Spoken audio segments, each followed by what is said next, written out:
And so, just anyway, before we start, I wanted to just make an announcement. Anyone who's, will that fit? Anyone who wants to help with the calendar, we have this calendar mailer that goes to 2,500 people, 2,500, and they're just stuffing it. Stuffing it means they put in the envelopes, in case you didn't know. I know it means other things to other people. So they're stuffing the envelopes right now, and so we need help for that. So this is next year's calendar, which is especially calculated according to Vastu, Ayurveda, and everything like that. I know it's not Ayurveda, but according to astrology for this particular location. So you won't find another calendar like this. Even if you buy your calendar from India, it'll be a day off many times. Or if you buy it from Los Angeles, the BBT, it'll be sometimes a day off, and the timing will be wrong. So this is something, a tradition we have in Nukalaka that we've been doing for the last, God knows how many years. It's before he was born. That's true. And it's really good. We need help if anyone wants to go there. They're going to be playing the class down there, so you won't miss anything. And particularly since the class today is on the 4th canto of Shrimad Bhagavatam, beginning with chapter 25, so those of you who are a little sensitive may not want to hear the class. Anyway, it'll be a little bit of renunciation, not too much, don't worry. Don't worry, and your wives won't leave you. So, all right, so you can give me the mala. Will it fit? Yeah, good. Okay, so first we'll chant Jai Radhamadava, and then we'll get on to the class. Jaya Radhamadava Kunja Bihari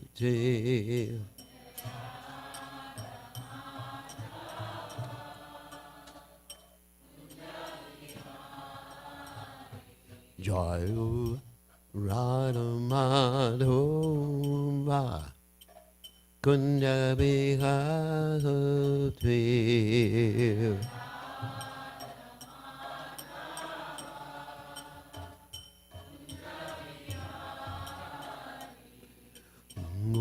Gopinana Madhava Giribaruna Hure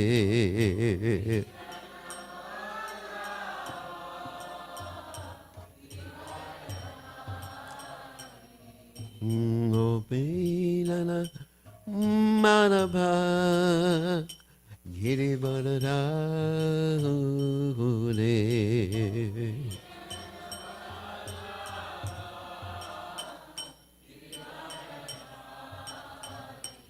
Yasodanandana Brajajanuranjana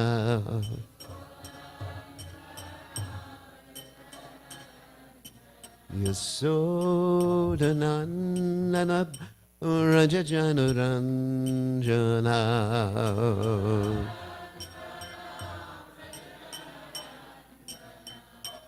Jamunatera Banachare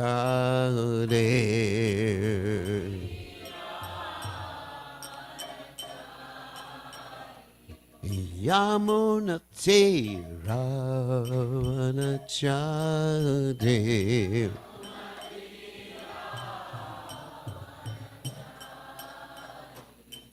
Jayarano Madhava Kunja Bihari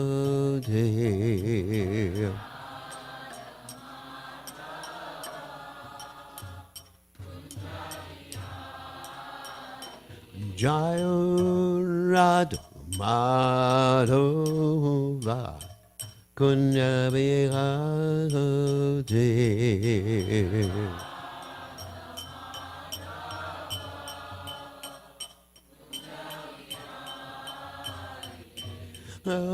Pijanapa Lama Irivarudahute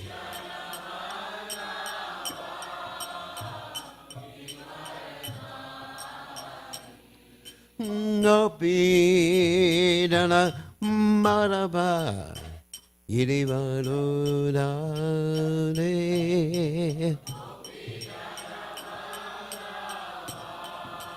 Yiri Badadari Yasunana Darabraja Janarandana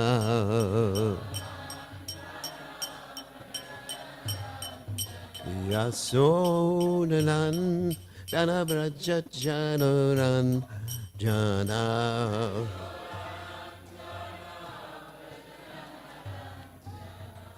Yamuna Tera Vanachati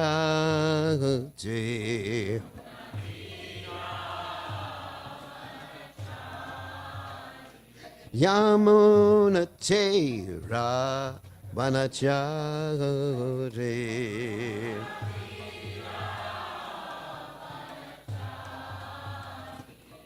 Jayarantu Madhava Gunjabhikari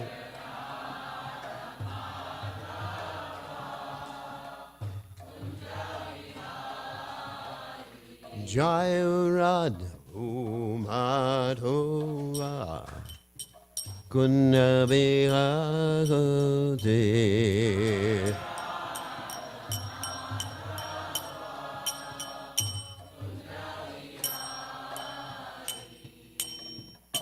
Jai Om Vishnu Pad Paramahansa Parvatikacharya Satashi Shrimad Divine Grace Savaya Charanada Bhaktivedanta Goswami Srila Prabhupada ISKCON Founder Charya Srila Prabhupada Anantakoti Vaishnava Vrinda Jai Namacharya Shri Thakur Jai Prem Se Kaho Shri Krishna Chaitanya Prabhu Nityananda Shidwaita Gadadha Shivasati Gaur Bhakta Vrinda Jai Shri Shri Radhakrishna Gopi Gopinath Sayamakunda Radhakunda Giri Govardhan Ki Jai Vrindavanam Ki Jai Maturadam Ki Jai Jagadata Swami Ki Jai Yamunamai Ki Jai Shimani Lasti Devi Ki Jai Samveda Bhakta Vrinda Ki Jai Gaur Premananda Hari Hari Bol.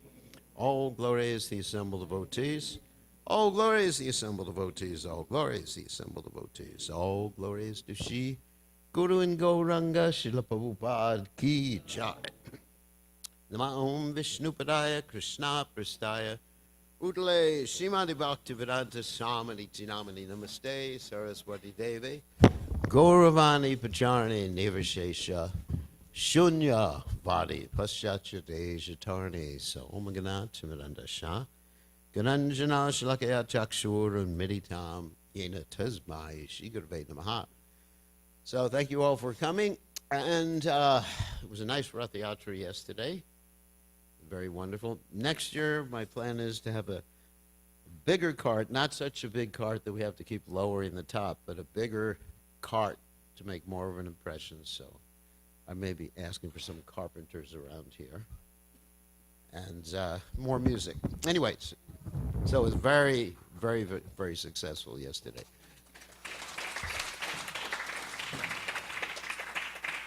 Okay. It's for yourself, clap for yourselves. So anyway, recently I've been reading the Shrimad Bhagavatam 4th canto, and I'm very inspired by a particular story, and I thought I would relate not the story in its entirety to all of you, but at least some aspects of the story that really help us understand the deep knowledge that the Shrimad Bhagavatam is presenting to us, and how it's presented in such a palatable way. Now, for those of you who don't know the word palatable, it means easy to digest. Like sometimes your mother would give you medicine and she would sugarcoat it or something like that. Of course, sometimes she would tell you it's sugar and it wasn't, but that's a different situation. So the Bhagavatam presents things in such a wonderful way that it definitely doesn't threaten your false ego. Unless you got a really big false ego, then it may threaten it. So And there's a particular story that I wanted to talk about, which is the story of King Barhishat from the fourth canto of Shrimad Bhagavatam, beginning with the 25th chapter. And we're going to be summarizing some things, but not really verbatim the whole chapter. But so you'll see this is a metaphorical story. Of course, the king is not a metaphor. He's a real person. And he has some really nice kids. Those nice kids are called the prachetas. He has 10 young boys who he sent off to do austerities and who are going to pray to Lord Shiva and who are like immersing themselves in the water. I mean, really austere, nice boys. And he's a nice king too. But this particular king, he's immersed in what we call fruitive activities. For those of you who don't know what a fruitive activity is, it means you want the fruit, obviously, but you want the fruit in a Vedic way. Most people are what we call, in the material world, or nowadays in Kali Yuga, they're what we call vikarmis. Everybody got that word? Vikarmi means activities, karma that is performed that gives you a bad reaction, so you have to see your friend Yamaraj. Everybody got that? That's vikarmi. Like eating meat, drinking liquor, smoking cigarettes, illicit sex, that's all vikarmic activity. Or what to speak, hurting someone, killing someone, something like that. That's all vikarmic activity. And that activity gives you a really bad material result. Now, there's something called karmic activities. So the word karma is used differently in different contexts. You know, sometimes it means just a reaction. Other times it means something bad, like that's your karma, buddy. You know, you were meant for me to punch you, because that's your karma. But so, anyway, but in this context, the karma, or positive karmas, kukarma, there's kukarma and sukarma. Anyway, sukarma means good karma. Means it gets you a lot of good things. You know, if you do a lot of good karma, then you get to have a karma. It's called karma kanya activities, fruitive activities. You get to have a Tesla in your garage, right? So these,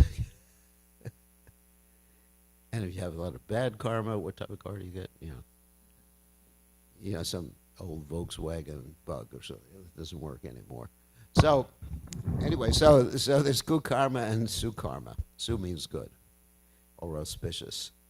And so these karmic activities are like offering sacrifice. Traditionally, in previous yugas, it would be people or kings who would do these big sacrifices with ashwamedha, gomedha, like that. Big sacrifices where they have to kill animals and you know, there's other karmic activities like opening up hospitals nowadays that people do, and you get a good reaction.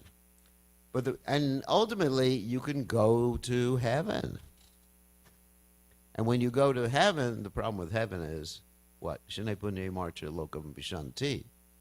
It's temporary. You fall down from heaven. It's not that you go there and you're in those pearly gates, as they say in the Christianity, but you know, after a while, when your good karma runs out, they kick you out. And then you come back to earth and you got to make more good karma, and then you can go back. Okay, so here's the story about this great king. And like I said, his sons were sitting in the water for like 10,000 years and praying to Lord Shiva. The story in the Bhagavatam, really interesting story. I encourage you to read it. That's the whole point of me telling you this, to encourage you to read it. So, while the princes were doing this, their father, he was doing all these fruitive activities, but he shot the king. And he was feeling, maybe it's not the right thing for me, because it's temporary, it's limited. And so, when you feel like that, then Krishna sends what? Guru. Ramanda Brahmate Kanda Bhagavan Jiv Guru Krishna Prasadi Bhai Bhakti. When you're ready, when you're thinking, maybe life isn't meant just to have a Tesla. maybe life isn't meant just to have a beautiful wife who makes a lot of money so I could buy a big house in Cary.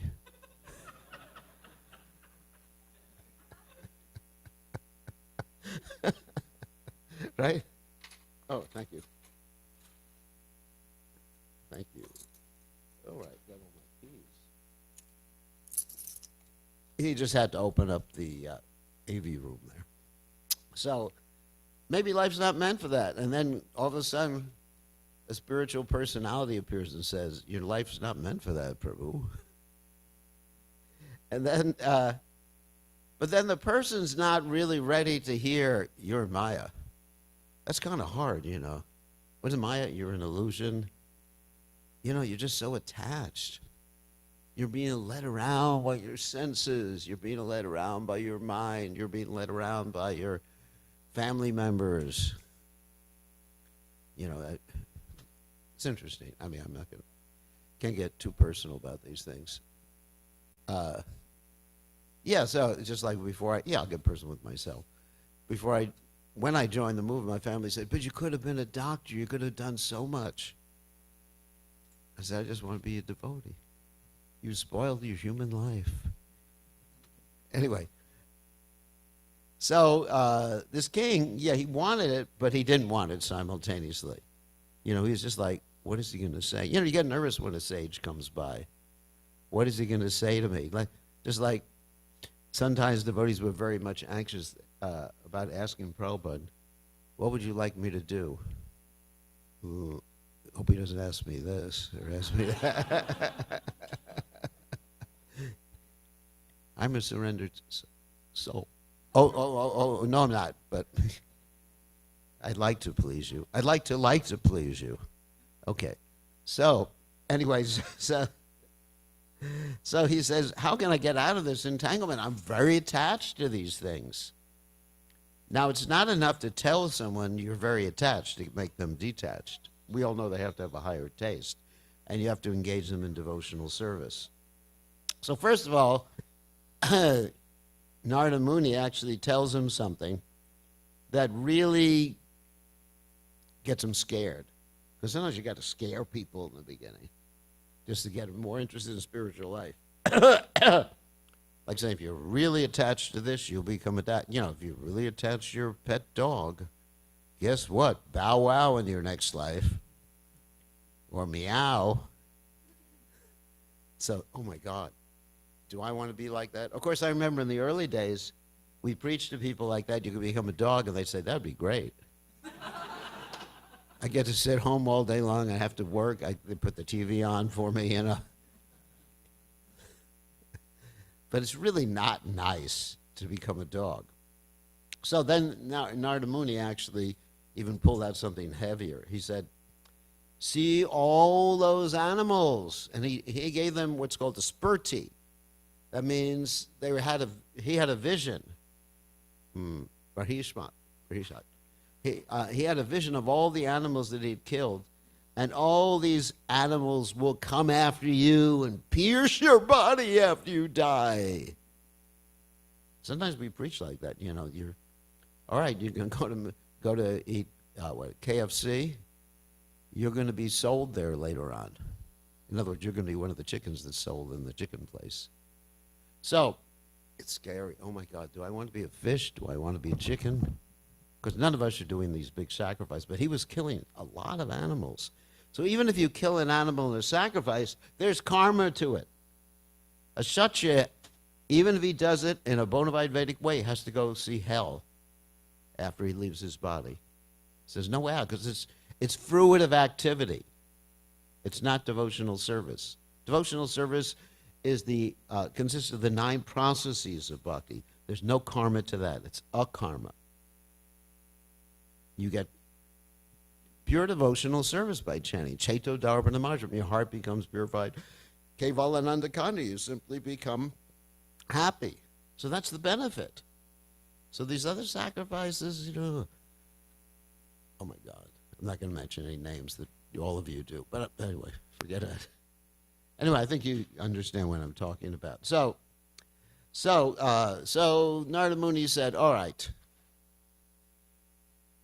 I think if you give me the water, I'm getting too movie here. I'm going to start knocking it over. So you better put it. I'll even knock that over because I'm getting emotional here. That's the danger with me, you know. I remember I used to preach in Italy, and they talk with their hands in Italy. So Narada Muni says, okay, I guess this guy's not going to get direct preaching, so I'm going to tell him a story. And this story he tells is called the Puranjana story. Puranjana means the man who lives in a city, and you'll hear what that city is. Or sometimes it's explained as every man, every woman too. So, such an interesting story. I mean, it really strikes me whenever I read the story.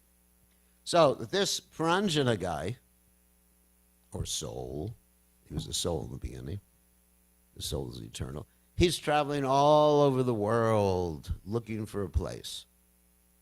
And he couldn't find any place that he liked. Now, what does this mean? That we're the soul and we're incarnating in what? Various species of life, different planets. Sometimes we're Martians. Sometimes, God knows, sometimes we go to the heavenly planets, sometimes we go to hell. And so we've been traveling like that, Brahmanda Brahmate.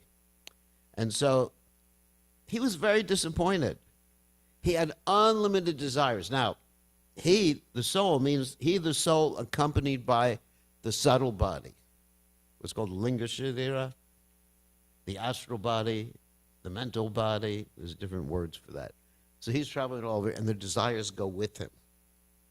Some of you think, I'm being tortured by desires. As soon as I do this, my desires will be satiated. Or as soon as, all right, so I'm living here in North Carolina. As soon as I move to Hawaii, where the weather is nice, I will be happy. You ever hear that? Or, of course, some of you came from New Jersey, New York, even Connecticut, where the weather was really miserable. So this is much better here, isn't it? North Carolina has the best weather in the United States. So, but, so the point is, wherever you go, you take your mind with you. That's the problem. You can go to New York. You can go to Gujarat. But your mind keeps traveling with you, right? I experienced them on a plane. My mind, why did I take my mind with me? So he's looking for a place, and so he's wandering. The soul's wandering from body to body. And then he comes to what you call nowadays India. What's described in this particular chapter of the Bhagavatam is a south of the Himalayas. And actually the name for India is Bhartavarsha. India is a name that came later on. It's not actually India. So he comes, and in this Bhartavarsha, he has full facility. Because Bhartavarsha is a very interesting place. There's full facility for sense gratification, and there's full facility for self-realization. But those who are born in India have a special responsibility more than those born in the Western world. What's that responsibility? Bharta Bharat Bhumate Haila Manusa Janma Janma Janma Surartaka Karikara Para Upakar, right? That they have this responsibility to work for the benefit of others, spiritual benefit for others. Most of you who are born in India have that responsibility. I don't, so I can just rest for the rest of my life. No, not really. I have that responsibility too, because I'm connected to His Divine Grace, to the Prabhupada. So that Prabhupada has given me that responsibility. But for those of you in India, yes, Krishna consciousness is natural to you. If you do something else, it's unnatural. And you'll be more miserable than Western people in trying to do something else. Isn't that true, Rishikesh? More miserable. Because just like many times most of the time, I'm talking to people from India who refuse to accept the point that they're Krishna conscious. But I know inside they're just smirking. I know he's right. but I'm not going to admit it.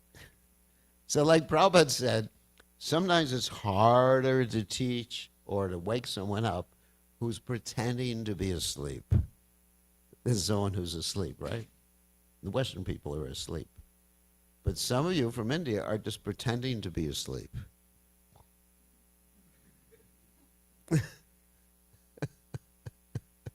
Don't wake me up. Don't wake up. I'm too tired. Like that. So anyway, so finally he finds a place in India to be born in. And he's given a city. But that city is not Mumbai. It's not Delhi. It's not even Surat. That city is his body. It's an interesting metaphor right there. And this city, it's described, has walls and parks and towers and canals, sorry, not canals. Almost said channels. And windows and everything like that. And the houses there are decorated in this city with domes made of gold, silver, and iron. Pretty nice city. It's his body, but this is metaphorical. The Bhagavatam describes that the walls of the city are skin. Such a nice metaphor. I mean, if you think about it. And the parks are the hair, or what's left. The towers are the nose and the mouth and the head and everything like that. The canals are the wrinkles. Some of us have more canals than others. And depressions and the windows of the eyes and the gates of the eyelids. And the different metals from which this body is composed are called the three modes of material nature. Goodness, passion, and what else? Ignorance. So this is the body. And there's more descriptions here which are really interesting. And the heart is the capital of this particular city. And all the plans that we have for enjoying this world, or that every man or Puranjana has for enjoying this world, are the different valuable jewels we keep in our heart. So we have all these different plans we want to execute. And there's many assembly houses, streets, everything like that, everything you find in the city. And in other words, the heart is also the assembly house, and the body is the resting place. And all these other things, these flags and festoons, are actually the extremities of the body. We all have this body. But on the outskirts of this body, or the outskirts of the city, sorry, it's a metaphor, there are beautiful trees and creepers encircling a nice lake. And there are many groups of birds and bees. Remember the birds and the bees? They're always chanting and humming. And that's the lust impulse that everybody has built in. Just needs to be woken up. It says here later on that this lust to enjoy the material world, we're not just talking about lust for the opposite sex, lust for any sort of enjoy, can be woken up simply by coming in contact with a sense object. As Bhagavad Gita tells us, Jayato vishak pumsam sangostesha bhajayate sangat sanjayate kama kroto bijayate. Yeah, there's a whole thing there. You contemplate something and it wakes up. I gotta have this. I gotta have this car. I gotta have this computer. I mean, that's a simple thing. I gotta have this man. I gotta have this woman. I gotta have this new dhoti. No, it never happened to me. So, or you ladies, I mean, like one time I went to Kanchi and we went shopping for saris. There were a lot of ladies there too. And so we went to this nice sari shop in Kanchi. Anyone's been to Kanchipuram here? Some of you might have been. Has the best saris in the world, right? Handloom. Beautiful, beautiful. And I was thinking, let me get some for the deities. But that's not what everyone thought. So we go into the sari shop. It's an interesting story. And I said, okay, so we can spend a few minutes here. Yeah, I look at my watch. And then 2 hours later, you know, all the saris being pulled all over the shelves and everything like that. And I'm just like, oh my God, Krishna, help get me out of here. It was one of the most traumatic experiences I've had since I took birth in this world. So. But the ladies, their eyes were bright and shiny. And it was getting to be 9 o'clock at night, and they were just getting more energy and more energetic.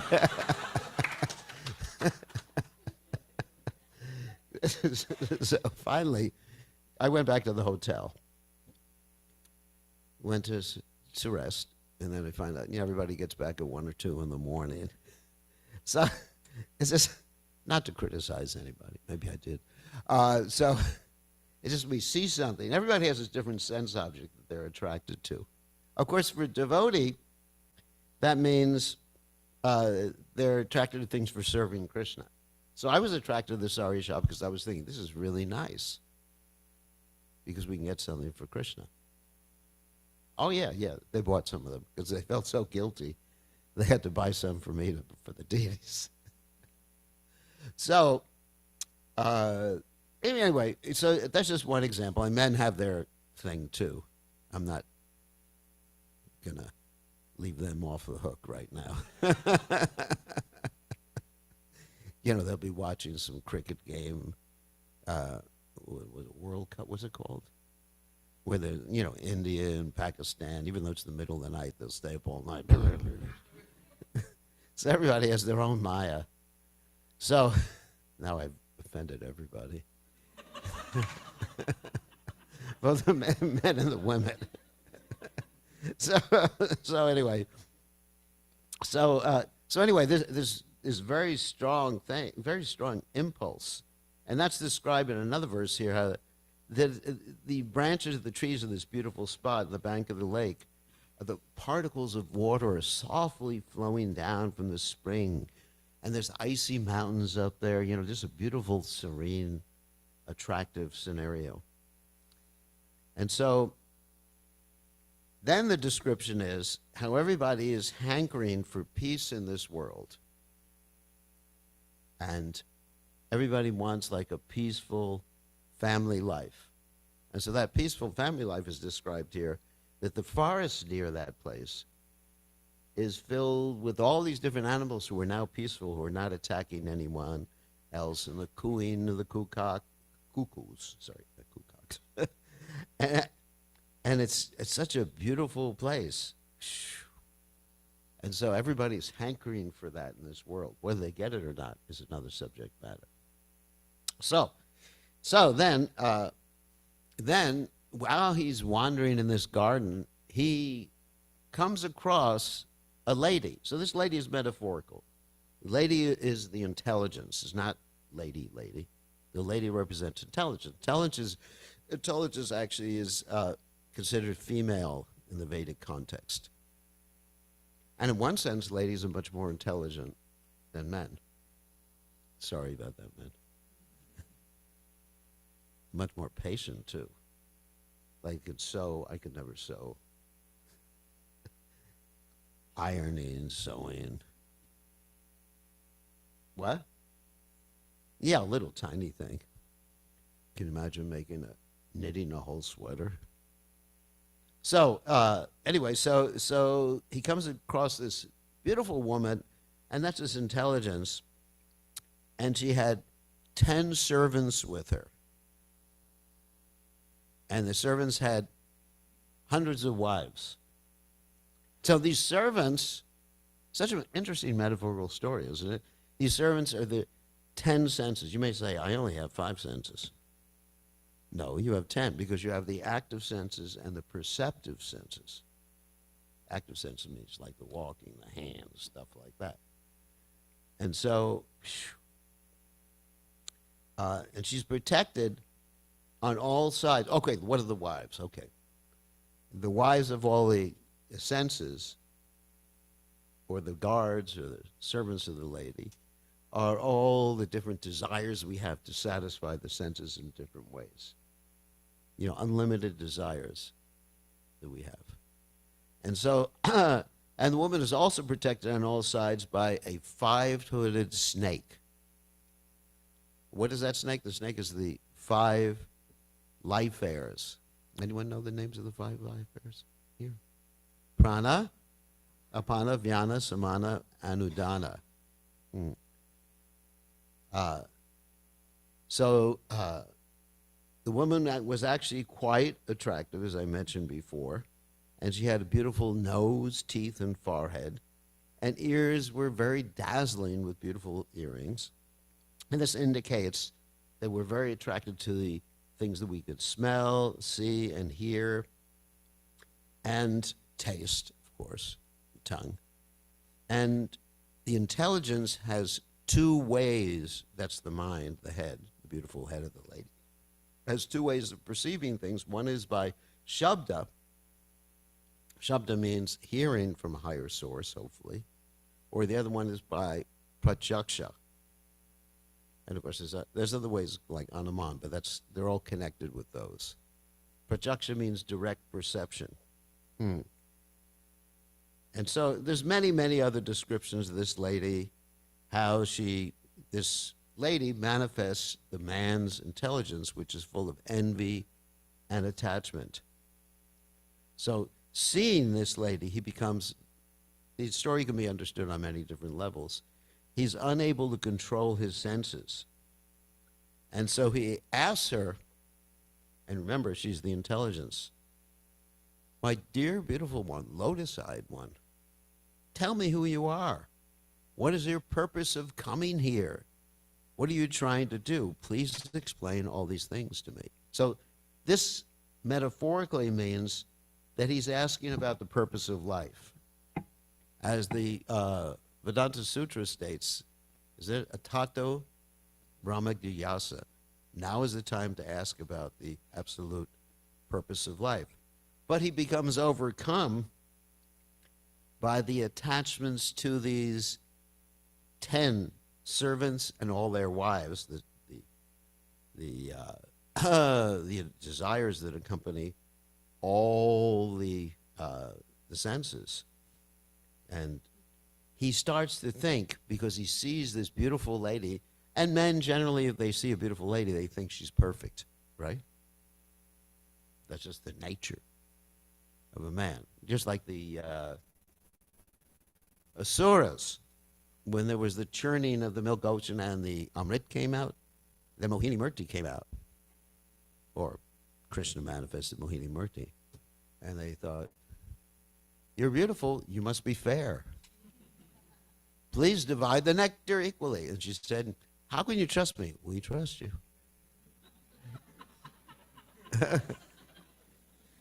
So in the same way, we all trust, going back to the metaphor, we all trust our intelligence. You know, we think we know. And actually, Krishna gives us intelligence according to our desire. So our intelligence may be faulty. Right? And completely unbelievable. Like I've been reading some of the statements of atheists. Not going to mention his name. Starts with a D. Anyway, there's one particular famous atheist. He says, it looks like it's designed, the body, the cell, and everything like that. It looks like it's designed, but don't get fooled. It's not designed. You know, and actually, that's stupid. So, avitam gyaname tena gyani no nityavayana. So his knowledge has been stolen by illusion. What's that? Maya pritigyana, right? One of the 4 types of people that doesn't surrender to Krishna. Namam duskrutino muda prapajante naradama maya pratigyana asuram bhavam ashrita. So, because Krishna gives someone if someone wants to forget Krishna, Krishna gives them full intelligence on how to forget him. And we trust that intelligence. You know, I know better. And if one wants to remember Krishna, the Dami Buddhi Yogam Tam, Yenamam Upayanti Te. Then you get full intelligence how to remember Krishna. Matakshmritir Jnanam Upamanam Cha. So, but we trust this. And this man, this Puranjana, who represents King Bodhisattva, actually trusts his intelligence completely. And he begins to think he's the Purusha. And he thinks that he can enjoy, again, this whole metaphor with the lady. He says to her, you know, that you're like the goddess of fortune, and I am a great hero and the king of this planet. So the king, getting back to King Bharishmat, is actually thinking, this sounds a lot like me when he's hearing this story. Right? That's why he's telling the story. You know, if you get it, tell a story very similar, that has many similarities to the situation that the person is in. Let's say you're preaching or talking to a college professor. So I once knew a college professor like you, but it's not like you. It's not you.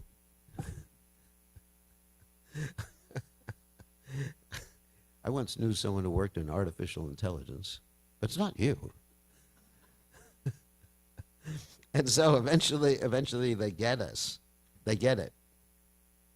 And so, anyway, so he comes completely enamored, attracted, and so much so, it's described here. And this is a metaphor. Let me read one verse. It's very interesting. When Puranjana became so attracted and impatient to touch the girl and enjoy her, this is intelligence again, the girl also became attracted by his words and accepted his request by smiling. At this time, she was certainly attracted to the king, by the king.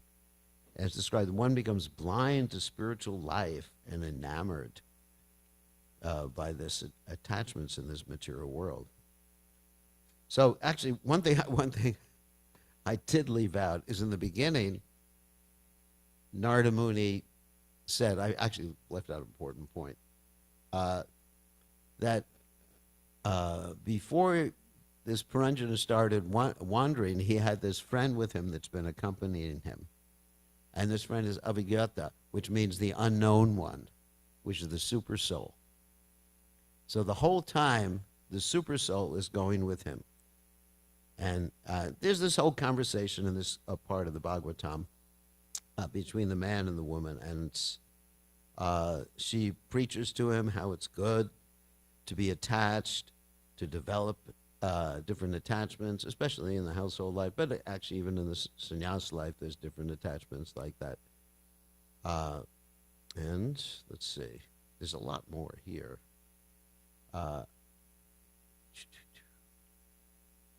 So he becomes more and more attached. This Puranjana becomes more and more attached, and he begins to enjoy all these different gates to the city, the 9 gates, Navadware Pure Dehi, which are the different apertures in the body. There's 9 gates. And it's described even here that in the north and the south are 2 gates with the 2 ears. There's 2 gates on the western side with the genitals and rectums. And at surface, you have the eyes, ears, nostrils, and mouth. And it's described how he goes to these different gates of the city to enjoy different things. He goes to the eyes gate to enjoy certain things, the ears gate to enjoy certain things, and of course the lower gates too, which are not so much praised in this particular story. So, let's see, I don't want to spend all the time with this. So in his heart, he feels temporary happiness, and he becomes entangled in different fruitive activities and under the control of his intelligence and thus cheated. And this way he used to fulfill all the desires of his queen, because he got married to that girl, and this queen was his intelligence. And there's an interesting verse here which I wanted to read that many people take out of context. They take this as criticizing people who are married, but it's not like that. It should be taken metaphorically. It said, when the queen drank liquor, King Puranjana also engaged in drinking. When the queen dined, he used to dine with her. When she chewed, the King Puranjana used to chew with her. I'm sure none of you have that situation with your wives. When the queen sang, he also sang. When the queen cried, he also cried. And when the queen laughed, he also laughed. And when the queen talked loosely, he also talked loosely. In other words, he's reflecting his intelligence here. Try to understand it metaphorically. And when the queen walked, the king walked behind her. When the queen would stand still, the king would also stand still. And when the queen would lie down in bed, he would also follow and lie down with her. When the queen sat, he should also sit. And when the queen heard something, he would follow her to hear the same thing. When the queen saw something, the king would also look at it. And when the queen smelled something, the king would follow her to smell the same thing. Pretty attached. So basically, Narada Muni is explaining Barhishmat's intelligence and how he relates to his intelligence, how he's surrendered to it.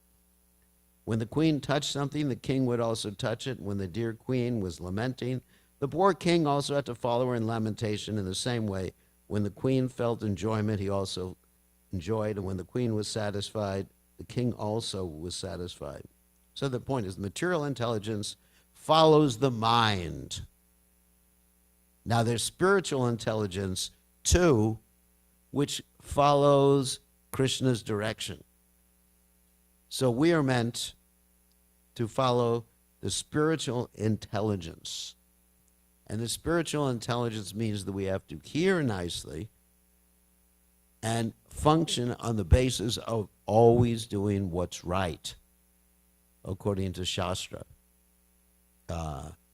Shastra Chakshush, to actually see through Shastra. And material intelligence means we're actually affected by the mind. The mind's business is accepting and rejecting things. And that's our business in this world unless we actually come to Krishna consciousness. So this is what's being taught to the king here. There's a lot. Actually, I've almost finished the chapter. I think I wanted to read the last verse of the chapter, which is quite interesting. All right. So in this way, and I'm paraphrasing this, the king was cheated by his intelligence. Indeed, he became cheated in his whole existence in the material world, even against his own desire, who remained under the control of his intelligence. Here's mentioned his wife, but this means intelligence, just like a pet animal that dances according to the order of its master. So if we actually want to become free, we need to come to the spiritual intelligence platform rather than the material intelligence platform. And of course, there's several chapters that follow this, and in particularly the last chapter in the series I wanted to talk about, because the last chapter in the series we'll talk about in a future class, details the ontology of the soul. So, any questions or comments? Yes, Rishikesh.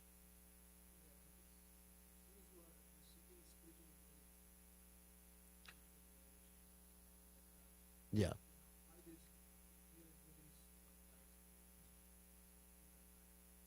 Because they're seeing things through their own perception or through their mind's conditioning. We have certain conditioning in this world, and this conditioning is based upon something we call samskaras. Samskaras means two different things.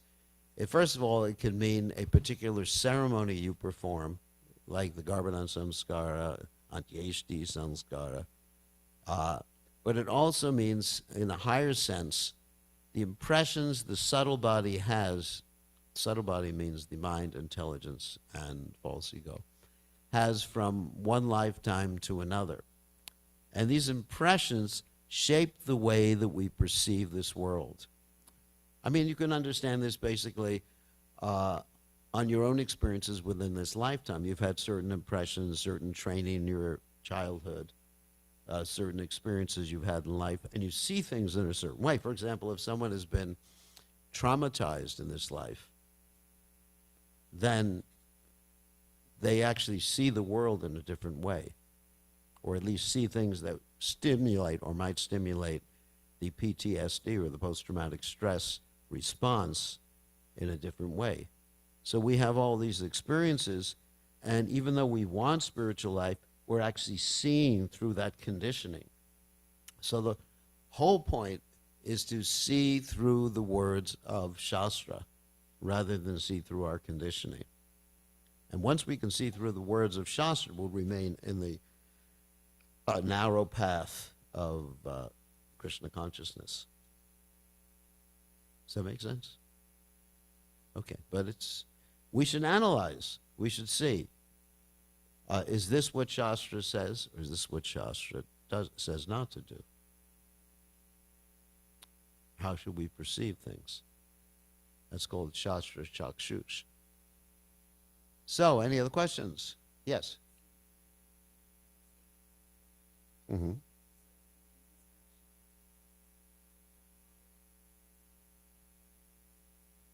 Mm-hmm.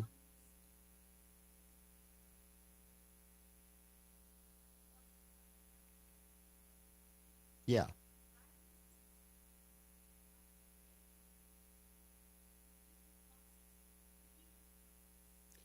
That's a good question. So her question is, for those of you online, is that someone may actually see the difference from what Shastra says, what is right, in other words, right in a spiritual sense, and what is wrong, it's between right and wrong, let's make it simple, but not have the strength to do the right thing. So the answer is good association. To associate and have the support of other people who are on the spiritual path. Like Prabhupada gave the example that if you have one stick, it can be broken very easily. And if you have many sticks together, you cannot break them. So let's take the example, okay, let's take a Shastric example.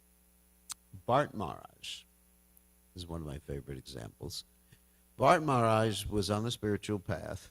He definitely had spiritual knowledge, yet he fell from the spiritual path in spite of being on a very high level of spiritual attainment.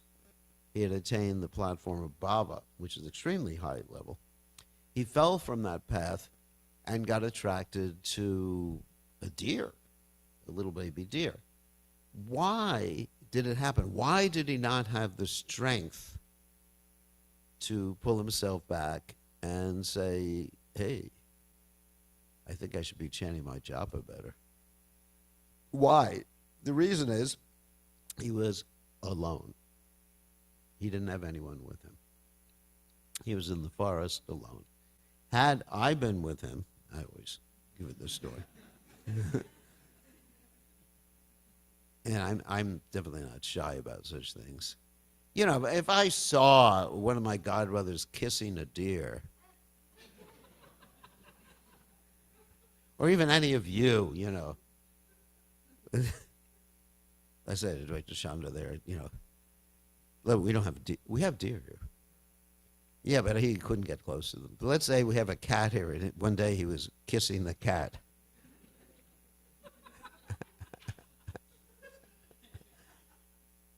It sounds funny, but my brother actually kissed his turtle.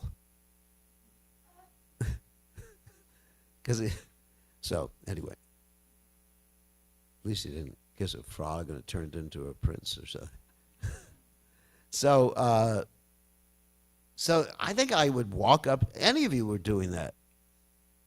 I'd walk up to you and say, Prabhu, do you think this is the best thing for your spiritual life? You're definitely going to become a deer, a cat, or something in your next life, right? So, of course, you got to be careful with that. Sometimes in the past I've been a little too fanatic, and some people have come to the temple with their pet cat, and I said, you're going to become a cat, and they get offended. So you definitely have to be. But if someone's on the platform of Bhava, I don't worry about offending them in that way. I worry about offending them, but not about giving them good instruction. So that's the point. We need association.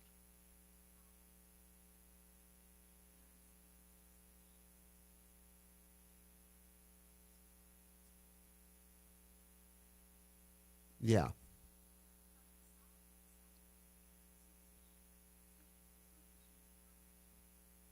Yeah.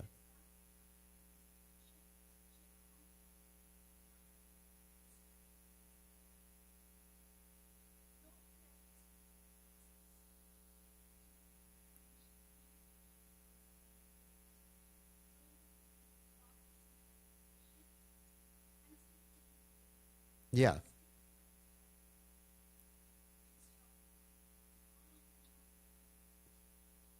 Well, I mean, also be ready to forgive yourself too. You know, I mean, it's just like teaching a child how to walk. If the child stumbles the first time he or she tries to walk, you don't start chastising the child. You have to be patient. I mean, I don't want to give people the wrong impression. Yes, and we have to be patient with ourselves. We're going to stumble, and then we just pick ourselves up. Krishna will give us unlimited opportunities. He's very merciful. So, yeah, patience. Utsahan nisyadaryat tatat karma pravartanam. So, any other questions or comments on this particular story? And I encourage you all to read this story. But please don't take the story literally. Because I remember in the past, like I described how the women is compared to the intelligence. Their fanatic brahmacharis would take this as an anti-woman type of section, not understanding. I saw that happen again and again. They would go up to somebody who was married and say, "When she walks, you walk. When she sits, you sit. She cries, you cry."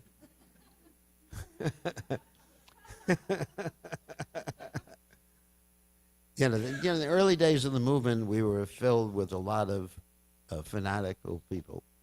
Not me, of course, but but there were a lot of fanatical people. Especially brahmacharis. You even see that in India if you go to isn't it? You know that. You go into certain the ashrams, the brahmacharis. You're married? Give her up. Join the ashram. But I have 3 kids. That's all right. It's all Maya. Krishna will take care of them. Krishna says, Nitya Nityanam Chaitanya Chaitanam Eko Bahunam Yovadati. Come on, you know that verse? I'm taking care of everybody. So there's a lot of, sometimes with newbies, there's a lot of enthusiasm. Newbies means new people who just come to Krishna consciousness. So then we have to be compassionate and understand that everybody is struggling with their own attachments in every order of life.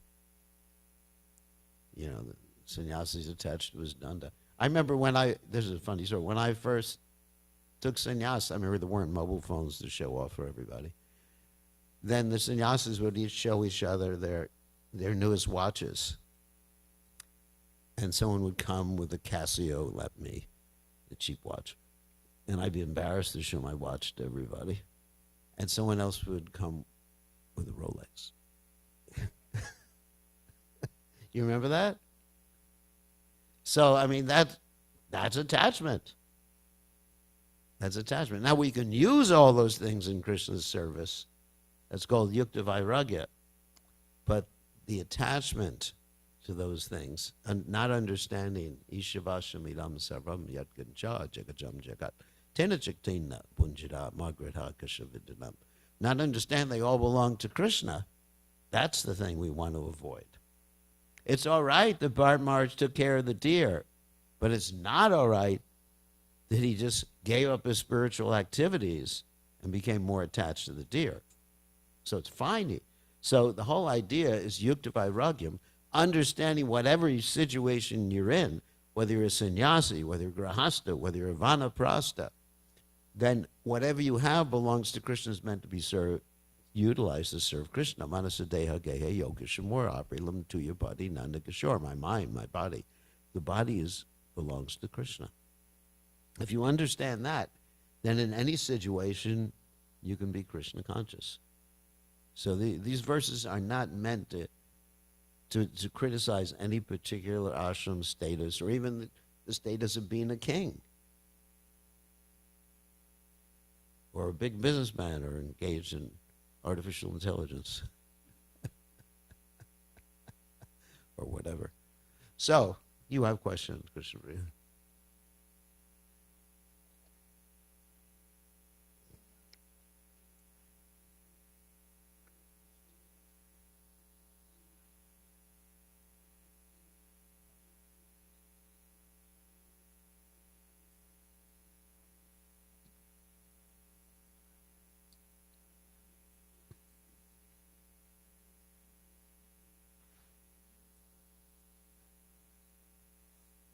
No, no. The means of self-realization in those ages, because there were ashrams of sages in the woods. It wasn't to go off alone. No, no, no, no, no. Yeah, the mystic yogis, they would go off alone. But the devotees, they would go, there were ashrams, it was organized. There were ashrams of renounced sages in the woods. And there were ashrams of renounced ladies in the woods, too. So it wasn't alone. No, all these things, Vedic society provided everything for people. It's not that you just went into the woods and just chatted under some trees. Yeah, Valmiki's ashram. Valmiki had an ashram. And in that ashram, there were some grahastas, there were some renunciates. So, we have this false conception of what spiritual life meant at that time, to go to the forest. It meant to go and take association with others outside of the city. Okay, time to end. We want to thank everybody else for listening, so patiently. Thank you very much. All glories to His divine grace. Srila Prabhupada ki jai.